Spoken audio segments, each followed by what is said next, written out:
بچوں کو والدین کو جھڑکنے لگتی ہے۔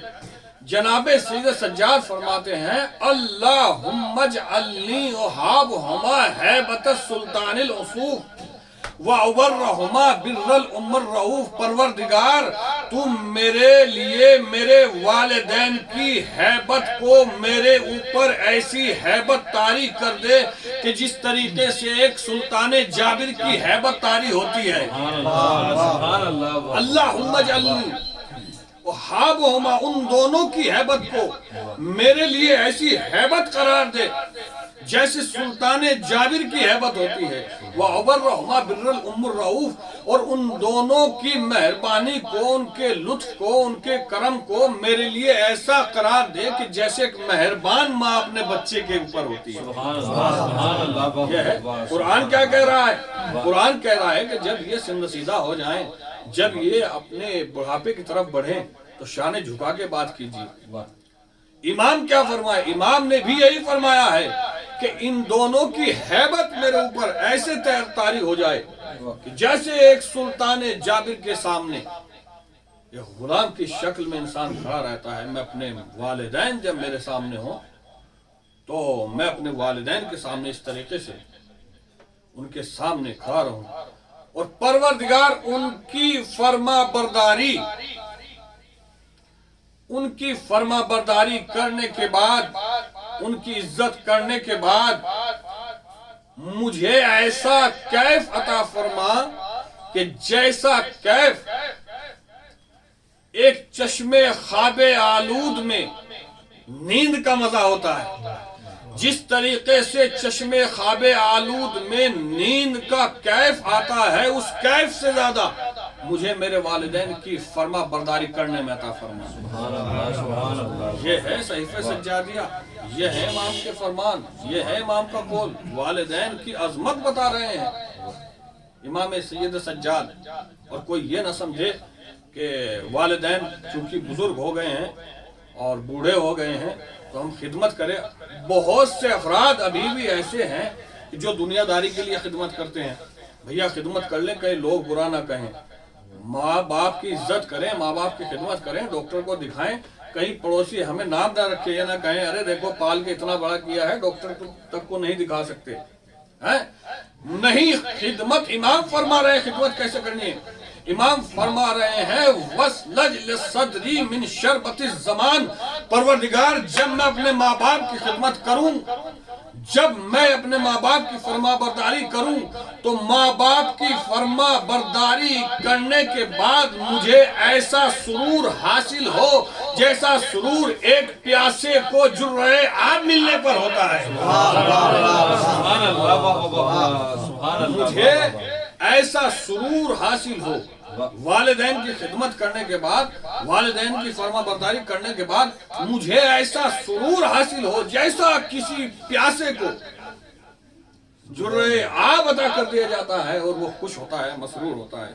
یعنی والدین کی خدمت کو امام کی نظر میں ایسا نہیں ہے کہ ہمارے سر پر آ کر پڑی ہے، ایسا نہیں ہے کہ ہم لوگوں کے دکھاوے کے لیے کریں، نہیں، سرور حاصل کرنے کے لیے کریں۔ اور جب امام کے اس قول کی منزلت میں انسان آنے کے بعد اپنے والدین کی خدمت کرتا ہے اور خدمت خلوص سے کرتا ہے، اور خلوص سے خدمت کرنے کے بعد جب اسے سرور حاصل ہونے لگتا ہے تو وہ سمجھے کہ میں اس اعتبار سے خدمت کر رہا ہوں جس اعتبار سے امام مجھے خدمت کرنے کے لیے کہہ رہے ہیں، میں اس وقار سے خدمت کر رہا ہوں جس وقار سے امام مجھے خدمت کرنے کا فرمان دے رہے ہیں۔ اور جب انسان اس منزل پر پہنچ جاتا ہے کہ والدین کی خدمت کرتے کرتے اسے بے چینی نہیں ہوتی، وہ اوبتا نہیں ہے، وہ گھبراتا نہیں ہے، بلکہ اسے سرور حاصل ہونے لگتا ہے۔ جب انسان اس منزل پر پہنچ جاتا ہے کہ والدین کی خدمت کرنے کے بعد اسے سرور حاصل ہوتا ہے تو اس وقت والدین کے لبھائے مبارک سے نکلنے والی دعا اپنے بیٹے کو یا وقت کا سیستانی بنا دیتی ہے، وقت کا خامنائی بنا دیتی ہے۔ سبحان اللہ، صلوات پڑھیں مل کے محمد والے محمد